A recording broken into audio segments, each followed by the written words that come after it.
good evening po sa ating lahat. Narito na po si Len para sa ating ika-175th day na ating sharing ng devotion video. At isa pong good news para sa ating lahat. Ayan, ang inyo pong lingkod ay pinirmahan na at hired na ng mga magiging bago mong employer dito sa Hong Kong. So sabi nga, God is the God of promotion. So I thank God and to all the people, sa lahat po ng mga tao na tumulong para manalangin at ipanalangin na ako po ay makahanap na ng magiging panibagong amo bago umuwi na Pilipinas. Maraming salamat po sa inyo. Kulang ang pasasalamat sa inyo para kayo ay makita nyo na I appreciate all your prayers para sa akin. So truly, our prayer is the best solution at best na answer ni God, especially if we remain faithful to our Lord. So, bago po tayo dumako sa ating pag-aaral ng devotion, ay huwag po natin kakalimutan ang magpasalamat sa ating Panginoon para sa buong araw na ating napagtagumpayan. So, let us all pray. Ama namin Diyos na Panginoon, sa at narito po kami unang-una, Panginoon, nagpapasalamat, pinupuri at dinadakila ang inyong pangalan, Panginoon. Ngayon po, Panginoon, salamat sa buhay, kalakasan at hininga na aming napagtagumpayan ngayong buong araw sa lahat ng mga pagsubok na pinagdaanan, Panginoon, na alam namin, Panginoon, na kayo ang nag-a-arrange ng lahat ng bagay para sa aming ikabubuti, Panginoon. Salamat, Panginoon, sa buhay ng aking mga magiging bagong amo, Panginoon. And I pray, Lord God, that with their family, Panginoon, I will be a blessing or channel of blessings, Panginoon. Nang sa gayon ay magningning at makita ng bawat pamilya nila, Panginoon, na mayroong mga lingkod ninyo, Panginoon, na handang pagsilbihan sila with all my heart, with all my soul, and with all my mind, Panginoon, na kung paano akong nagdilingkod sa inyo, Panginoon. Kayo po ang mapapurihan at madakila, Panginoon, at hindi ang aking glory, Panginoon, ang magdingning, Panginoon, kundi ang inyong glory sa lahat ng mga tao na makakabasa, makakapanood at makakapakinig ng inyong mga salita na aming pagbubulay-bulayan ngayon, Panginoon. At alam din po namin, Panginoon, na kayo ang humihipo sa puso ng bawat isa, Panginoon, nang sa gayon ang mga mapapakinggan at mababasa o maririnig nila, Panginoon, ay tanging para sa inyo lamang kapurihan, Panginoon.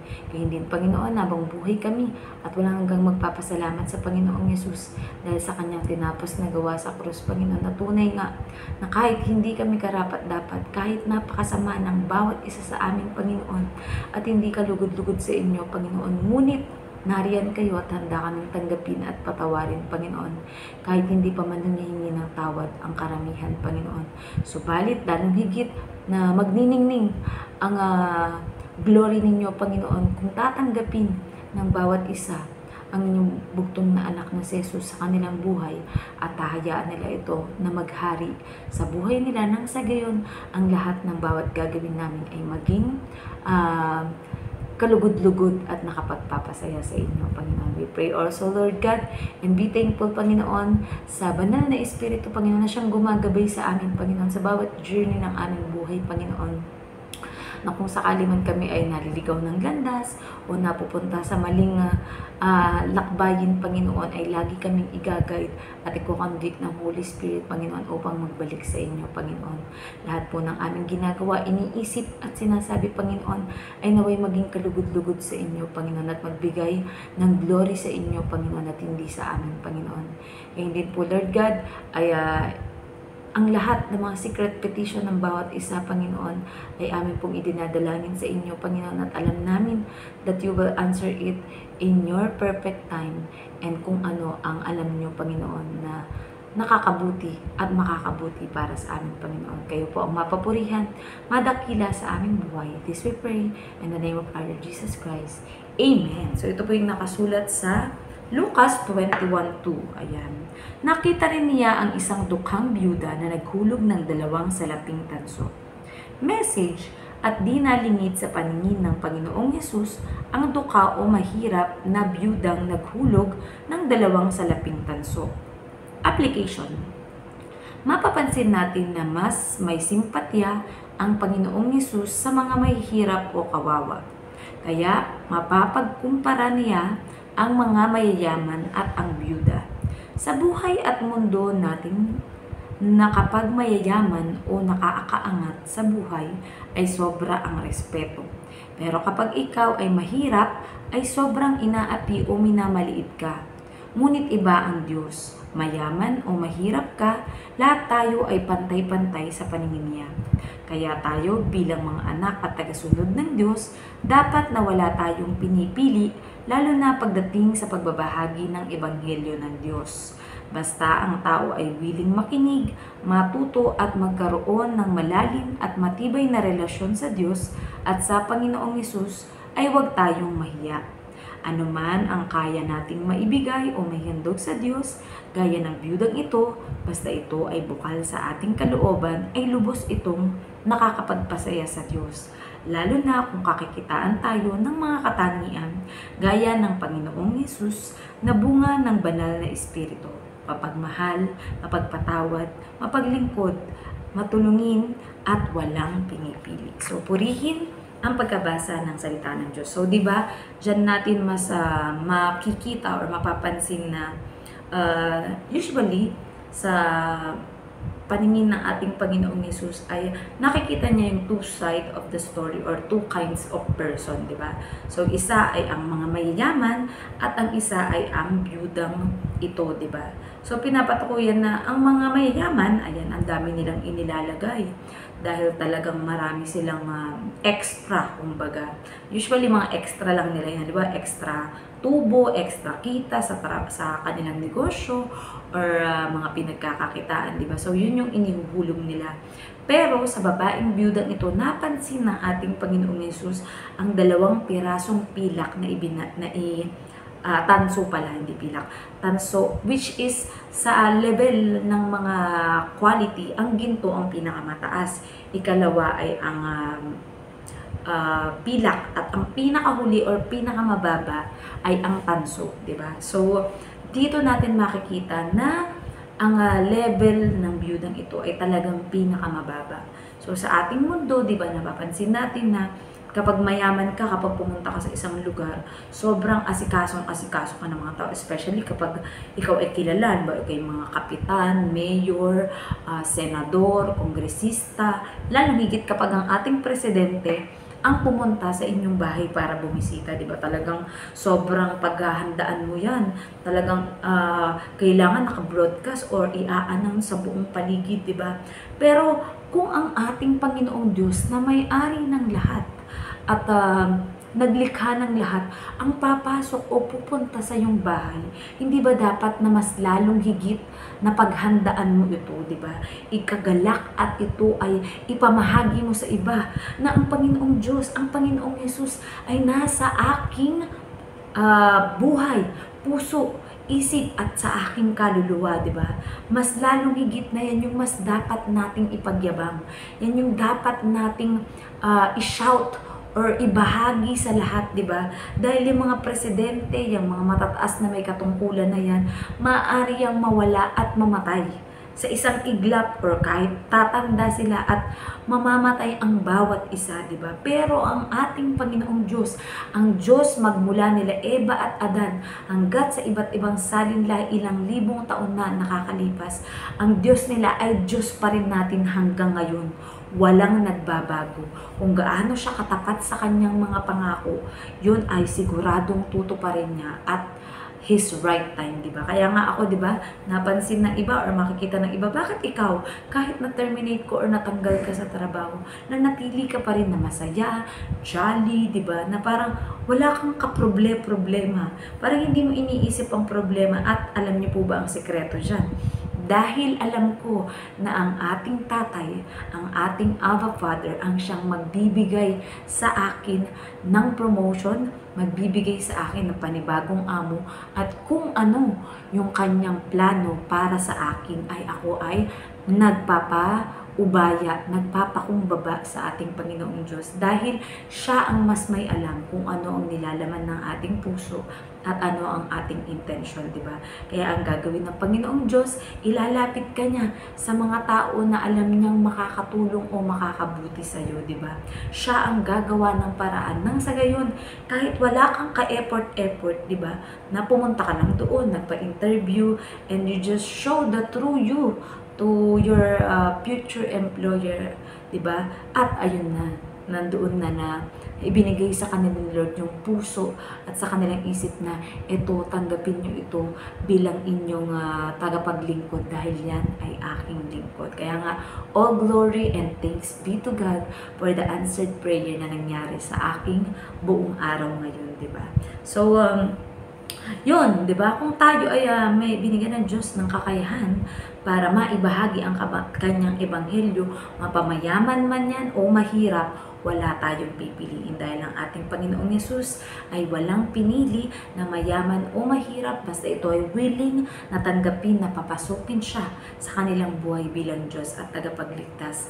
Ang ating Panginoong Diyos at ang ating Panginoong Yesus ay open arms para yakapin ang bawat isa na lalapit sa kanila o sa kanila at paghahariin sila sa ating buhay. Sabi nga, our Lord Jesus Christ is the King of Kings, di ba? Walang makapapatay dahil sa lahat ng hari, sa lahat ng pinaka-maimpluwensyang tao, hindi sila kayang pumantay sa ating Panginoong Yesus. And He is the Lord of Lord. Lahat ng mga ginodiyos natin dito sa buong mundo, wala rin kanyang makapantay sa ating Panginoong Yesus. Tanging siya lang ang karapat-dapat. Tanging siya lang ang begotten Son ng ating Abba Father that come into this world as God and human, di ba?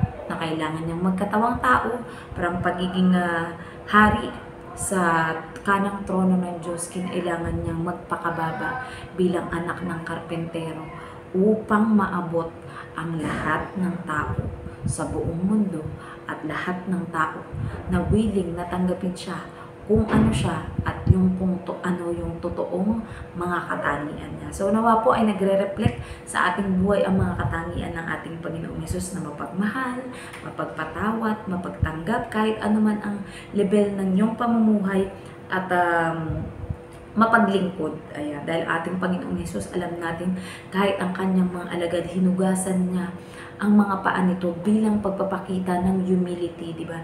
Bilang pagpapakita na sa pamamagitan ng aking dugo, sa pamamagitan ng aking katawan na nabayubay sa krus, kayo ay aking ililigtas, kayo ay aking huhugasan, kayo ay aking lilinisin nang sa gayon, kayo ay maging kasing puti ng liwanag ng araw, maging blameless, maging justified, di ba? Na just as if we never sin, di ba? Kahit ano man yung naging kasalanan natin from the past, sa ngayon at sa hinaharap, lahat yan ay nilinisan na ng dugo ng ating Panginoong Yesus once we accept our Lord Jesus Christ as our Lord and Savior. So naman po, may natutunan kayo sa ating share na devotion video ngayon. Bukas pong muli. Ayan, and abangan nyo po ang mga latest updates sa aking buhay. Salamat sa laging mga nagre-react, nagko-comment, ayan, about sa mga sineshare ko na FB post or FB Reels or FB video or picture sa aking Facebook. Ayan, it's really all a big help and hindi man ako ang magbalik sa pamamagitan ng kahit anong kaya kong maibigay sa inyo, ay ang pasasalamat ko ay nasa Diyos na. Itinaas ko na yan sa Diyos para ang Diyos ang siyang maggantimpala sa bawat isa sa inyo. So, let us all close into prayer. Ama namin Diyos na makapangyarihan sa lahat, narito po kami, Panginoon, at nagpapasalamat sa inyong mayamang mga salita, Panginoon. Tunay nga po, Panginoon, na hindi nyo tinitingnan kung ano o gaano kalaki o kaliit ang kaya namin ibigay sa inyo, Panginoon. Bagkus, Panginoon, ang tinitingnan ninyo ay laman ng aming puso, laman ng aming isip, laman ng aming espiritu, Panginoon, na ito ay handang ialay sa inyo, Panginoon, kung ano man ang pinagkaloob nyo sa amin, Panginoon, na maging mapagpasalamat kami sa lahat ng mga pinagdadaanan namin, Panginoon, sapagkat inihahanda nyo kami, Panginoon, sa mas maganda at mas mabuting bagay sa aming buhay, Panginoon. Tunay na nais namin, Panginoon, na ikaw ang mataas, mapapurihan, maideklara at maibahagi sa lahat ng tao, Panginoon, nang sa gayon ang bawat isa ay magkaroon ng salvation, Panginoon, na nagmumula lamang sa inyong buktong na anak na si Jesus. Kaya din po, Panginoon, sino man ang mga mga tao sa mundo, Panginoon, na dumadanas ng mga problemang mga pinansyal, Panginoon, mga utang sa trabaho, sa negosyo, Panginoon, mga nais maipagawang mga bahay, sambahan, o bahay, Panginoon, na magagamit upang magkaroon ng discipleship sa bawat pamilya, Panginoon. We pray, Lord God, that you will provide for everything that we plan and everything that we need, Panginoon. Hindi po, Panginoon, ang mga nais, Panginoon, na bumili ng mga sasakyang panghimpapawid, pandagat o panglupa, Panginoon. At lalong higit, Panginoon, kung gagamitin ito ng bawat isa upang maibahagi ang ebanghelyo at kaligtasan sa lahat ng tao, Panginoon, at lahat ng lugar, Panginoon, ay kayo po ang siyang kikilos at gagawa ng paraan, Panginoon. We just need to trust you, Lord God, that you will do it in your perfect time, Panginoon, at in your perfect will, Panginoon. Gayun din po, Panginoon, sino man ang mga kailangan ng mga tuition fee, Panginoon, ng mga pangbayad, Panginoon, sa mga gamot, lahat ng mga pangangailangan, Panginoon, ng bawat pamilya, Panginoon. We know, Lord God, that you will provide or give us the knowledge and wisdom, Panginoon, nang sa gayon, Panginoon, ay makamit namin ang aming mga pinapangarap o minimithi sa buhay, Panginoon. Gayun din po, Panginoon, pray, Lord God, para sa lahat po na may mga sakit at karamdaman, ito man ay malala o hindi, Panginoon, ito man ay physical, emotional, o spiritual, Lord God, we know that you are the God who heals, Panginoon. At sa inyo po, Panginoon, ay walang imposible, kahit ito man ay pinakamataas na stage ng mga cancer, tumor, Panginoon, diabetes, high blood, Panginoon, stroke, at lahat na, Panginoon, ng mga sakit na mayroon ang mga tao, Panginoon. We know, Lord God, na kayang-kaya niyong pagalingin ang anumang karamdaman ng kahit sino, Panginoon.